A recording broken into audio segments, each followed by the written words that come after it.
Welcome to the Amazing Authorities Podcast, where game changers, visionaries, and category leaders share how they built their brands, platforms, and global influence. Your host is Mitch Carson, international speaker, media strategist, and creator of the Instant Authority System. If you're ready to learn from those who've done it and want to become the go-to expert in your space, you're in the right place. Now we are here. Dave Valentine is in the house, and he is an amazing authority, hence the Amazing Authority podcast. Dave, where are you calling in from? I'm calling from just about an hour northeast of Portland, Oregon, on the Washington State side. I live in the Cascade Mountain Range on a river in the middle of nowhere, Mitch. It's beautiful. Oh, my God. I guess you haven't invented the word suffering. Oh, there's plenty of suffering has been had in the life, but not anymore. Yeah. No, I don't know. Well, I'm just saying in terms of environment, it sounds majestic. I'm on the beach in Jomtien, Thailand, Jomtien Beach, Thailand. So I'm looking, well, not on the beach, ocean view outside of my window. And that's the life I get to live. You get to live the life you have by design, I would imagine. Absolutely. Yeah. It's a lot of hard work to get to this point, and excited to be here. And how did you decide to make this change in your life? Did you come from a conventional background? Because it sounds like you've designed this. You're living where you want. I guess you get to work virtually. Yeah, I think for myself, this was kind of the dream to be out in the Pacific Northwest since just before my wife and I got married. We've been married for 17 years now. And congratulations. She and I really had this. Oh, thank you. Yeah, we had this vision of being in the Pacific Northwest, and we made some stops along the way. We met each other in DC in school, and then after we finished school, we moved to Texas to go be close to my family.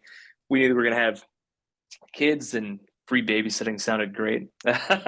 And it was kind of our stop along the way. And so we had a long time there. And while we were there, started my first business, sold that, launched a second business, through some other ones.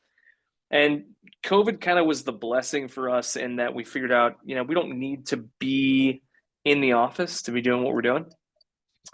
Outside of a couple businesses that I had that necessitated a physical location, but I didn't have to be there for the day-to-day of those. And so making the move up here in 2022 has just been a game changer for us. And having the space and the solitude, there is not a bad season here, even when it's cold and raining. We actually do live in a real rainforest. And so it is quite rainy for 8 months out of the year, and it's still lovely, man. We absolutely adore it. Well, you don't get dry skin that way. I'm seeing the wood paneling behind you. So this is a lifestyle design. I mean, we'll dump into the business, but I think what's important when discussing a business and a path in one's life is your environment as well. I choose to live on the beach, which resonates with me.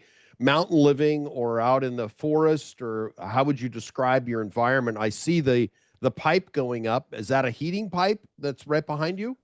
Yeah, this is a wood-burning stove right next to me. Terrible. Most of the year it's running. Yeah, it's terrible. It's a good Dave. environment. Yeah, just terrible. I mean, beautiful wood paneling behind you.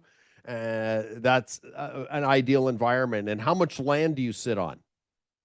Yeah, so we're just on an acre, but we are also only about a mile from a 10 million acre national forest. So the woods are our playgrounds, and it's pretty pristine. And so what does your day look like? I like to ask people that on the show.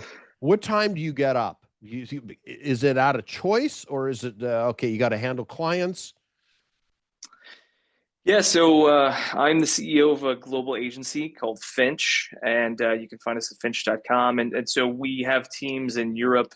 we have teams in the APAC region, actually. So Oh, okay. Australia and the Philippines. And then we have a team based in the US as well. So a lot of times my day will start somewhere between 6 and 7 in the morning with Zoom calls with our European team. And then it'll end somewhere between 6 and 7 at night with the APAC team, depending on the day. I typically start my day with some personal time, whether that's just sitting and enjoying a cup of coffee and looking out over the river that's in our backyard, or going for a walk, like I did this morning, spending time in our infrared sauna or getting a workout in. I always make sure that first part of my day is really centered around me, and sometimes that means I start my day quite early, as it is. So yeah, it just kind of depends on what I have going on that day, and then I really make it so that I orient that activity around helping me be the best that I can in work and as a husband and father. I find almost everyone that I have interviewed, and I think you're about episode 115 that I've interviewed. All of them, without exception, have a routine, have something set in place where they have a certain amount of self-care, can include exercise in most cases. Most people have that, and are early risers for the most part. Not everybody, but most people. I can say that seems to be the common denominator. I wake up at 4 every day. Wow. And that habit got set into place back from when I was young. And it's just a matter of I get a lot done. I run my interviews from 5 and through 8 in the morning. So for 3 hours, I bang, bang, bang. That's my slot, 15 interviews a week. And then I'm on to my day. But it starts with a walk in the morning after a shower. Yes, I'm clean because it's expected in Thailand, and a cup of coffee. I do have one latte. That's my treat with monk fruit. And then I'll eat later, so I space it out. And then I feel like I get energized by interviewing top people like yourself, who are amazing authorities. And I love it. That gets my mind right, because who you associate with matters. What information you take in matters. Talk to me. What do you believe? Are you congruent with that way? Absolutely. I mean, the thing is, we often take too lightly the things that we put into our brains and into our bodies. And so it's one of those things where, like, what you put in, you will get out. And so often, like, I don't know what other people's experience is, but I can say what mine is for sure. It's easy to wake up and the first thing that you do is check your email, scroll through your favorite social media platform, and instantly you're just elevating the cortisol, which is a natural chemical in our body that helps us wake up. In fact, it's designed for that. But that stress chemical doesn't need any further help. And so it's like, don't do that. Wait. Take care of yourself. Have a good routine that's going to be helpful to you. If you do it for a week, because I believe in testing everything, right? Okay. And so All right. I'm like, hey, test it. Just try it for a week. If you think that it sucks after 1 week, you can stop. There's no one that's going to hold your feet to the fire. Most people, what they find after just 4 or 5 days, they go, oh my gosh, I have so much more energy. I've got more clarity of mind, just because I shifted a small thing at the beginning of my day. And my thought on this too, honestly, Mitch, is the minute that I start getting into work, I don't know what my day is really going to be like. I know what I've got planned, but I Wow. have no, Okay. you and I have no Of idea what's going to course. happen. And so, like, I try and mandate what I do at the start of my day, and then I try and dictate what I do in the last 30 minutes of my day. All And right. that's about it. The rest of the day is just fluid. I've got 3 kids, I've got a wife, I've got clients, I've got staff. Like, who knows what's going to happen in the in between? And so I really only try and control those two sides. Well, that makes sense. You've got the buns, the front and the back, and what the meat in between is what it is. That may vary based on the day. Precisely. Yeah. Okay. And who do you help in your business? Let's hear about that. You said you sold a couple businesses in your past. What were those, and how did it lead you to where you are now? Yeah, so I've sold 9 businesses, actually, that I either started or purchased and then built up and then sold later. So the nucleus of my businesses have been marketing and advertising agencies, and I've owned some SaaS products as well. Owned a flight school with my brother based outside of Fort Worth, Texas. I've owned a private equity firm. So there's different things that I've dabbled in. The only two that I haven't sold is my current business, which is an ad agency. And we serve companies large and small. So some of the largest companies in the world that many of your listeners have heard of, like TaylorMade golf clubs, for example. Oh, sure. Or a number of professional sports teams that we represent, as well as some Fortune 500 companies. And then we also represent small firms that have a couple grand a month to spend towards digital advertising, and they're trying to figure out how they make this thing go. And so we help them as well. And it's really those business owners or marketing leaders that are trying to get more bang for their buck out of every advertising dollar that they spend, or SEO dollar that they spend. And that's really who we help. So you also get involved in SEO. Is that dead, or is paid the way to go? So the way that we talk about it, and we mean this with the utmost sincerity, we're all small. The people that own the firm, we're all small business owners as well, right? So like, we get the game. If you're going to spend money, you have to see a return. So if you need leads or you need sales right now, paid ads are the way to go. Of course. I mean, pure and simple. It just is. SEO is like investing in your 401k. This is not our data. These are industry leaders. Basically, what you can see is after 1 year of investing in SEO, you're going to make a 1-to-1 return on investment. So if you put 20 grand in for the year, you're going to get 20 grand out of SEO, more than likely.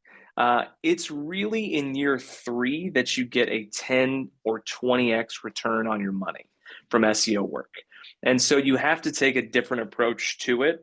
It's why when we talk about it with clients, we're really intense. Like, hey, listen, this is kind of like buying a pet, right? Like, are you willing to hold on to this puppy for 3 years and keep going? If you say no, that means that you probably shouldn't do this and we should just do ads. And we're good either way. I don't care. I just want to help you. And is so a blended approach optimal? Oh, totally. Yeah. I mean, like, it's really interesting. What we do over time is that clients see increasingly better returns as we do both. And so their SEO increases really nicely alongside their paid advertising needs. And then we're able to like suss out, hey, this was a organic click versus a paid click. And what does that look like for you as a company? You know, it's interesting you mentioned that, because a lot of I watched an interview yesterday, a podcast interview of somebody that was embracing the organic component of YouTube, and Yeah. he took his coaching business from 30,000 a month in sales of his product that he was selling, how to make money with KDP, Kindle Direct Publishing, to over half Yep. $1,000,000 a month now, all Mhm. raising the subscriber base of his YouTube channel, and without ads. So I guess you pay your dues long enough. Are you a YouTube fan? Yeah, huge YouTube fan. So we actually have an entire media company that we started as an element of our advertising agency, and it's called Vox and Coin. And so we release 3 episodes a week. We're not as prolific as you, Mitch, but we release 3 episodes a week that have different formats. And in that production space, we're ranking high for keywords. We've also found some fun hacks, Mitch, that I'm happy to share with you in the audience. One of the things that YouTube doesn't care about is they don't care where in the world the clicks come from, or the views come from, would be a better way to put it. So if you get a view from somewhere that isn't in your target demographic, let's say that you're only targeting the US, you're only targeting Canada, right? If you get a click from Cambodia, near your neck of the woods, Mitch, Sure. YouTube doesn't care. They don't weight it differently. They weight it the same. And the more views that you get, it actually increases your score in their internal SEO system. And so one of my favorite tactics for this is to go onto Twitter and to run Twitter ads to specific videos for a time. You can say, hey, I don't want to be charged more than a penny per click. You will still get clicks, and then you will actually get views that way. And so it's a great way to have some of your most prominent content rank higher and allow other people to find you. Let me, I want to unpack that because that's I was in the SEO business for a number of years with the staff over 100 in the Philippines, but then I went crazy. It wasn't, I've been at it for almost 8 years now. It drove me crazy. Congratulations. Thank you. Yeah, I just don't want, I don't want the headaches, and I called in sick, and I've heard all the stories. And I had to buy hair transplants after I pulled it all out. Yeah. True story. But these hacks, will that get you flagged? Meaning, if you have a team in India just clicking, then you have a team in the Philippines just clicking on these videos, as an attempted workaround, is that considered black hat for the people? Or will they be able to, because Google's got some pretty smart people. So that's not what I'm talking about. I'm talking about running ads directly to countries and getting people to start viewing that content in those countries, actually consuming it. It's a white hat way to do it. It's just an elegant hack for the moment. I'm sure that this has an expiration date, by the way. All right. I'm sure that this will not be around forever. So buy Twitter ads or X ads and drive it to and have a specific YouTube video that you're really wanting to promote. Yeah. That has good SEO, and it'll actually increase the SEO ranking because YouTube looks at it and they go, oh, there are these keywords. Remember, they're doing data mining on all of our videos, right? There's transcription for all of your videos. Sure. It's looking at keywords. The title really matters. The subtext of that title as well, your little description, really, really important. And so those things that come up elevates you in SEO. Well, then what does that do over time? You start to get organic traffic from internal SEO on YouTube. And so it's a system that feeds itself. Again, I don't think that this will be around forever, but for right now, it's an effective tool. And by the way, I'm saying this because we do it. Like nothing that I share on any podcast is like something that I'm like, you should go do this. And we're not actively using it. We're actively doing it. All right. Well, let me ask this, because now we're going down a former wheelhouse, but it's totally relevant. Can we employ that same tactic and drive to Spotify? So I have a podcast and I'm always looking for ranking improvements. And can I then buy ads on Twitter and say, hey, you want to see this episode with Dave Valentine? Would that same strategy work? It's my understanding that at the moment, Spotify has a more sophisticated SEO algorithm and that it wouldn't work the same way. So it works for YouTube currently.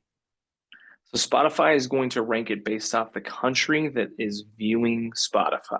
So if I ran ads and I got a lot of clicks from Pakistan, for example, this episode may rank really high in Pakistan for different items that are keywords, but it wouldn't necessarily rank as high in the US and Canada, in Bulgaria, right? Like it just wouldn't rank as high in some of these other countries. So a little bit different algorithm and SEO optimization on that side. So is YouTube the only one that doesn't care where the clicks come from? Would it work on Facebook or no? Then that would break up. They're very good at their data mining. Yeah, it's my understanding that at the moment, that is the only one that's working in this fashion, which is why it's a fun little hack. Again, I'm sure it'll be closed, maybe closed after this episode airs. But yeah, so many people will be doing it. Hey, what's this? Right. Exactly. But I think right now, YouTube really sees itself as a growing arm of Google's empire. And one of the ways that Google grew as big as they did was not just because they created a monopoly for search. It's that they created a monopoly around a lot of things. And some of the reasons why they're struggling financially is because they put tight constraints on it. In example, Gmail. One of the things that they really did was they really made an effort to cut down people using spam or spam-like tactics or cold email tactics through Gmail. And so as a result, what's happened is a lot of people have left Gmail. They were making hundreds of millions of dollars a year of people buying Google workspaces and then sending cold email from it. And so their goal was to make it a better user experience for people that had a free Gmail account. What they unintendedly did was they moved people off Gmail that were actually paying to use it onto private servers and other software to continue their efforts. And so, yeah, I think that there are some workarounds that are helpful. And right now, it's really understanding what the platforms care about. And right now, everybody that is driving traffic to YouTube, Google's like, keep doing it. We want more people on YouTube. Keep going. I'm going to look into, I've never advertised on Twitter before or on X. I don't know much about it because I've never done it. I've used Facebook quite extensively. I've even had some YouTube ads, fair results to mostly losses. You know, I had gone to a YouTube specialist. This guy was advertised. His moniker was YouTube ads will beat Facebook ads every single time. And I'll leave his name out of the equation, but it was absolutely incorrect. My best ROI has been, our ROAS has been with Facebook ads. For generally, I never tried LinkedIn ads. When I ran events in Japan, it was Yahoo. Yeah, Yahoo's huge in Japan. Yeah, in that market, that was where I had my ROAS. It wasn't some of the others. So it's geo-specific in many cases. So I'm going to put you on the spot because I know you can handle it and you're a smart guy. You've already proven that to me. Okay, I'm going to put you on the spot. Where I monetize my podcast, because I do this because it's interesting and I get to rub elbows with high-level people, but there's a monetization component. I cover experts and my back end based on their referrals, or in some cases themselves, is I'm a publicist for authors. That's my core. That's how I make my money. I'm also a TV show host on NBC Channel 3. I just got back from Vegas. I go and shoot a bunch of episodes. Then I come back to Thailand where I'm at, and I do a lot of virtual interviews now. But I get people on 4 networks in Las Vegas, only work in the Las Vegas market because that's where I'm known, and I know all the producers of ABC, NBC, CBS, and the CW. Those are the 4 networks I work with, and I'm also a show host on NBC Channel 3. And I make my money by guaranteeing publicity for those potential guests and their authors. My dilemma right now, I'm presenting you the problem, and I'm waiting for your prescription, Dave, and I know you can handle it, is anybody under 30 who's an author, and that isn't the biggest market. Most people are 45 to 70 would be my, who are successful, and they're memorializing their lives, essentially. That's what it is. Yeah. But anybody young, TV has no value to them. And the television awareness is shrinking. More people are interested in podcasting and YouTube. How would I market to that demographic, in your opinion? If I were to hire your company and say, Dave, help me. I want to sell a valuable service. I'm different than any other publicist in the world because I guarantee exposure versus pay me monthly a retainer and I'll get you out and maybe get you interviewed. I sell packages of guaranteed interviews. I love that. Okay. So I actually know a lot about your space. Okay. Well, there you go. The place that we are finding tremendous wins for high-end services like yourself. $10,000 to $15,000 are my packages. That's great. Perfect. This is going to be work perfect for you. We are getting leads on TikTok ads for under $20 a lead today, right now. TikTok. I mean, just Do I I have know. to dance? Dude, you don't want to see me dance. I'm a white guy. No, no. And we leverage people that are actually on our staff, executives and business owners that are on our staff that are part of the whole. And they are absolutely crushing it for us. And it's a lot of just like talking head, what I call talking head videos. Just like, hey, do you want to rank here? Do you want to do this? Do you want to have this? And we're getting leads for about $20, a little bit under. I think as of today, right now, it's like $17.26 a lead. And so it's totally scalable. They're not, some of them are huge, by the way, like just throwing it out. Like we've gotten some leads from TikTok that have generated in the first contract over $250,000. Yeah, exactly. Like huge corporations are finding TikTok. us. I know. It's that's by the way, Mitch, that's what I said. And TikTok? I think that I thought it was dancing young girls showing their assets. no. There is certainly a side of TikTok that has that going on. The main value that TikTok has is that their algorithm is really intense.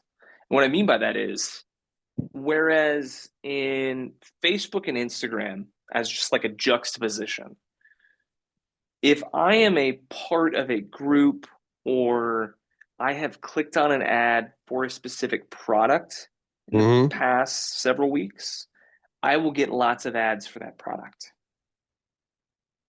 Period. So like if I click on an ad for Same with high-end Facebook, chocolate, though. huh? Same with Facebook. Yeah, absolutely. Well, that's what I'm saying. Facebook and Instagram are going to do that.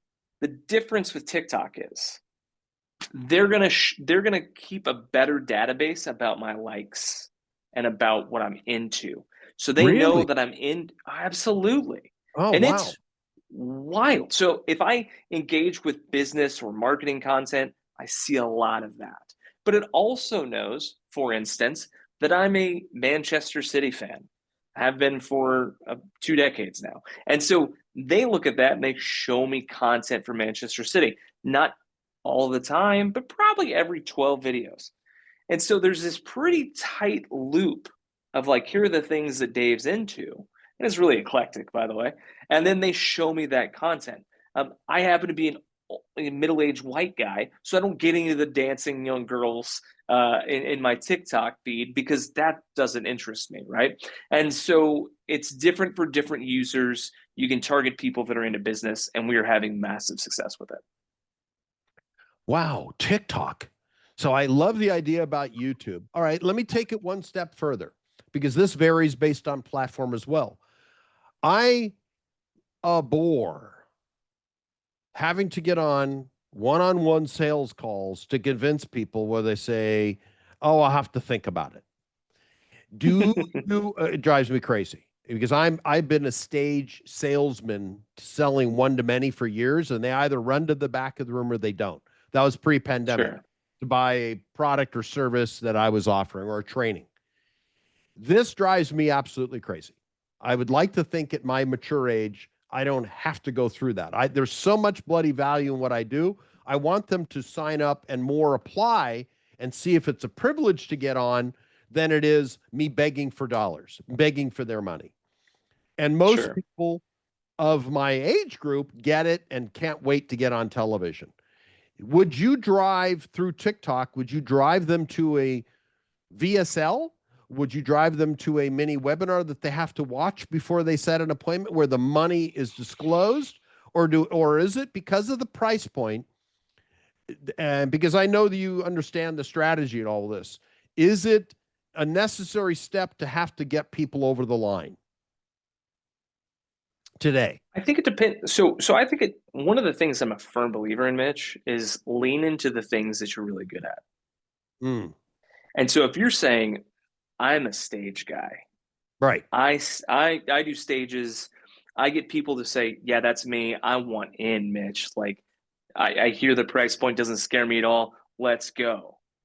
If that's where you're best, I would drive people to a group conversation. If you're doing you know, too large, I don't want to say webinars, Okay. but for Okay. lack of a better term, webinars, right? I don't want to say webinars because people, it's kind of like an ebook. Like webinars and ebooks have just become like this thing where like, I don't want that. There's not a whole lot of value. Great. Call them a digital conference. Hey, we're hosting a digital conference on Tuesday. Love to have you there. It's a free ticket. However, here's what we're going to be talking about. Or maybe it's a ticket that you charge for, Mitch. You say it's $5. You come, I'm going to give you incredible value. And by the way, at the end, I'm going to present about my services, because my services are going to help you do the things that you don't want to go do. Because let's be honest, Mitch, anybody can run. I do digital advertising and SEO. There are plenty of free YouTube videos. There are plenty of free tutorials. There's lots of cheap e-courses. Anybody can learn how to do it. So why would they pay me? Well, they pay me because I've been in this for 20 years. I have over $1 billion of attributable revenue to my marketing and advertising tactics. You're the real deal.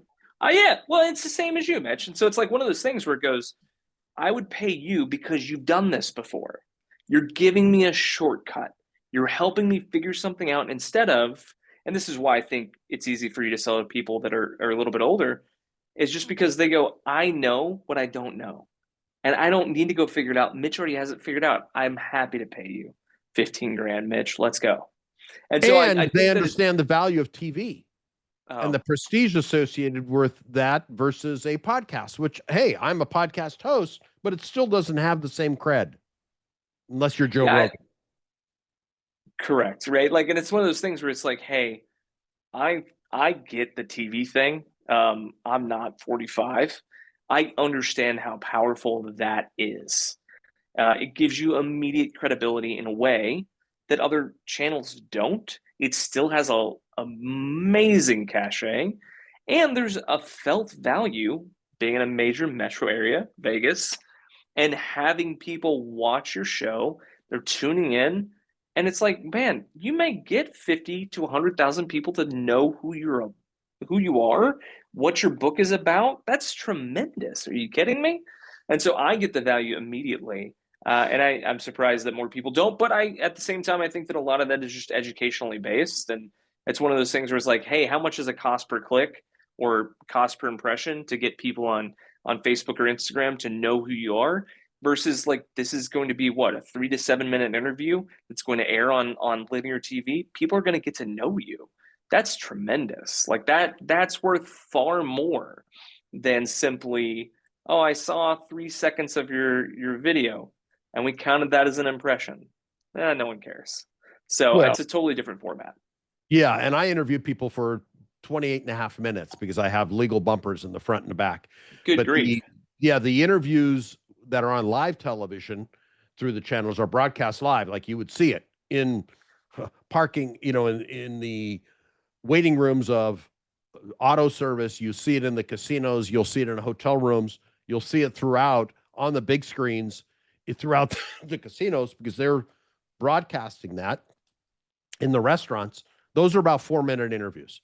I'm not the host for those. Those are based on the different. I host my own show, but I'm a contract host with NBC. So these are specific to my guests. Got it. And that's more valuable. Will they sell 1,000 books because of that? Probably not. But what they will do is raise their credibility. They would post it everywhere. And that, of course, will go into their shorts. Yes. Yeah. And it's tremendous. One of the things that you and I know, Mitch, because we've been doing this for a while, is like that social credibility is unreal. And so how many people, I mean, like, this is my favorite thing to do if I was in your shoes, is like, how many people do you know that have been on TV and have been interviewed? Not many. Not many. It's still a huge deal. And that's the rarity, the scarcity of it. That's why it's valuable. And if people are like, well, I want 100 million eyes on it. Great. You can keep trying for years and years and years to go viral. Good luck. Well, and the other, I find that people will buy more what they want versus what is good for them. And there was a lady Yeah. that I interviewed earlier who's a professor at a well-known university in California. And she's a marketing professor. She was over the moon excited because she came off being a guest speaker on a TEDx in Folsom, California. Folsom, which is known for a prison near Sacramento, yeah, that's where you Right. think of Folsom because Johnny Cash had a song about it. Correct. Yeah, she was over the moon because of the cachet of being on TEDx. This lady is a professor, has written 3 books. She was an outstanding guest, like you, and she got the Chicken Award, as you do too, with all these gems you've shared. And her big takeaway was she loved being on TEDx. That she thought she'd arrived. And to me, I've done one TEDx, and it was great. It was fine experience, but it wasn't even close to the credibility of being on TV, in my opinion. Right. Because Right. I'm a professional speaker, one who's been paid over the years very, very well for sharing messages to large audiences. To me, TEDx is a step above Toastmasters. It's I not agree. paid. Yeah, I agree completely. And I have also hilariously, I also have given a TEDx. Oh, you And have. it was, yeah, and it was a great experience. I'm happy that I did it. I'm happy that my message got out. Mhm. And guess what? It is not nearly as impactful as I wish it would have been. It was a great experience. Wouldn't trade it. And also, like, good grief, man. If you think that that's the pinnacle of your experience, or that was very much worth the investment, again, it's one of those things that's fun for me to point to and be like, hey, I'm a TEDx speaker. That's true. That's real. And also, it's given me some credibility, and it's not the end all be all. And this game, especially the game that you're playing, Mitch, it's never you're never done, right? Like you're never done staying top of mind for people. You're never done Mhm. creating more credibility unless you're dead. And so it's like, yeah, I want to keep investing in my reputation and in my credibility and staying top of mind for people and reminding people that I'm here. It's why we do podcasts, why we do advertising. It's why we spend money in PR. Why? For this very reason. So yeah, that's interesting to me because especially as a small business owner, I'm just like, hey, I appreciate that was cool, and also I want to do what's going to give me ROI. Well, all right. So let me circle back to my original question. We went down a great rabbit hole, but I want to go back to that. So with my product, I don't want to sit there and try to convince people to go over the line. Would a Yeah. webinar or putting them through this, I wrote the term down. It was great. You called it a digital conference. Is that the way to go? Is to have it live, or is it evergreen? So I heard you, and what I heard from you was, man, I'm great in the room. Yes. And so I think that your presence and your ability, and I feel this just talking with you, your ability to sell people on it and to respond in real time and to engage with a group of people is really dynamic. And so it may take more from you. I wonder if, and I love to test everything. I wonder Sure. what it would be like if you test an evergreen webinar or digital conference versus one that is live. Is your conversion rate more meaningful for the live versus the evergreen? I know that it's going to be higher, by the way. We've run this for other clients. I've done this for myself. I know that it's going to be higher in the live, but it is a question of, is it worth it? Is that ROI worth it? And if it's not, great, then just go back to the evergreen one, and you have something that's easy and people just come through and it's fun in that way. But if the ROI is so much better for you to spend an hour a week in a call like that, great, let's do that. All right. Let me ask the other platform. I've run LinkedIn live events, and I had reasonable success. The issue with show up rates was very low compared to, let's say, outside methods to get people to a webinar or a digital conference. And have you worked in LinkedIn ads? Because you're a paid ad specialist. And has that worked, or is Yeah. it only good for big brands? LinkedIn ads are challenging for a number of Mm. reasons. One reason is they have a much smaller pool of people, right? And so one of the things that's great about that is you can target specific job titles. The challenge for you and I, whenever you're doing any sort of B2B advertising or outreach, is that, man, people get busy, meetings pop up on their calendar. I know for me, I don't know if this is true for you, Mitch, but for me, I get phone calls. I mean, I've gotten 3 phone calls, and I have 6 people that have texted me since we started this interview, right? And so like Okay. those are waiting. I'm sure that I have some G chats waiting from staff. And so I'm constantly getting pinged. I have made it a point, but I'm a unique individual in this regard. I've made a point that I'm gonna be fully present when I'm with people. Like that is my game. And And my so I phone is know off that. as well. Yes. Right. Yeah, the only reason I know the text messages and the phone calls and stuff because I have alerts on my desktop and I forgot to turn them off, but that's okay. But the thing that I find is that's not normative for most people. They feel better. This is even small business owners and some CEOs and leaders that I know. They love the constant ping and the dopamine rush. You and I Ah, don't, right? And so they're like, oh, I got to go put out this fire. I'm going to leave and go do that instead of attend this webinar that would actually help my business move forward. And so I think that there is going to be a challenge on LinkedIn just purely by cost. To put it in perspective, we ran a platform specific ad to generate leads on LinkedIn. Same offer, different medium. Our cost on LinkedIn was $550 per qualified lead on ouch. LinkedIn. We're getting a lead for $17.26 on TikTok. To get a qualified lead that is ready to buy, we're spending 3 times that. So basically 1 in 3 are really qualified from TikTok. So I'm still spending about $51.78. So like It's one it's tenth. just a much more cost effective path for us. So you would dump more into TikTok and then maybe wean them a little bit, but the LinkedIn is that expensive. Who buys LinkedIn ads then? Doesn't ROI. The way that we found that LinkedIn ads work really well is for top of mind brand impressions and brand awareness. So like Okay. we stopped running LinkedIn ads. I'm just telling, like we stopped running LinkedIn again. I only like to tell people what we're doing. We stopped running LinkedIn ads for ourselves in a way that was driving leads or clicks even. We're just trying to build brand awareness of who we are and what we're up to. And that's the name of the game in our space. And it is the name of the game for companies that are over 5 million a year in revenue, which we are one of those. And so we do spend a low amount of dollars every single month, just maintaining our presence there. But I don't think it's a great lead spot anymore. Okay. So for direct marketing, it doesn't make sense. For brand marketing, it does. Mm-hmm. Okay. Wow. Well, how do people get in touch with you, Dave, Yeah.